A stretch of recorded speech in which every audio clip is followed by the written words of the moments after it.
Yes, reka nizere ko umeze neza weho udukurikirana hano kuri bikorwa official. Twagarutse muri wa mwanya wacu w'amakuru abagezweho mu ruganda rw'imyidagaduro cyangwa se showbiz ikaze. Inkuru mbazaniye ni inkuru imeze neza. Ngo bimeze bite? Umunyarwenya Dogiteri Nsabi uri mu bamaze kubaka izina hano mu gihugu cy'u Rwanda, yafunguye iduka ricuruza imyenda n'irindi ricuruza amarangi mu karere ka Musanze aho avuka ndetse yanakuriye. Wow, reka mvuga ati congratulations kuri Dogiteri Nsabi. Nk'umunyarwenya umaze kubaka izina, Nsabi yabwiye ikinyamakuru Igihe ko mu mafaranga yari amaze igihe akorera yayakuyemo ayo gushora mu bucuruzi bushobora kujya bwunganira impano ye twese dusanzwe tuzi y'urwenya cyangwa se gusetsa abantu. Aya maduka yose uko ari abiri yayitiriye izina rye kuko iry'imyenda ryitwa Nsabi Collection, mu gihe iryo acururizamo amarangi yaryise kwa Nsabi. Wow!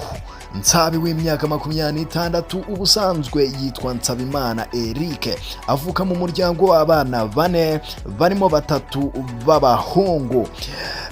Iyo atera urwenya akunze kugaragara yambaye amadorobindi yahagaritse, ingofero, ikote rifunguye ririmo karuvate imbere, ipantaro yitise ndetse n'inkweto za bodaboda. Ariko Nsabi mumubona gute? Wow!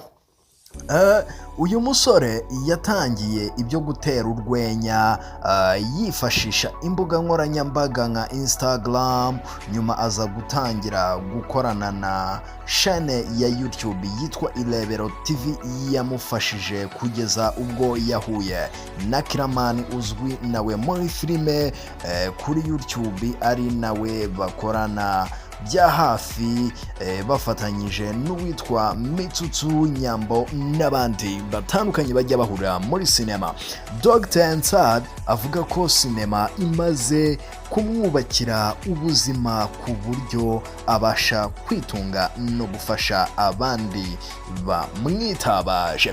So nk'uko mubizi, Nsabi ajya asohora ibihangano bitandukanye ku macano menshi atandukanye, so izina rye rimaze kwambuka si hano mu gihugu cy'u Rwanda gusa kuko no muri East Africa rimaze kugerayo, aho riri kumwinjiriza akayabo k'amafaranga menshi cyane binyuze ku mbuga nkoranyambaga.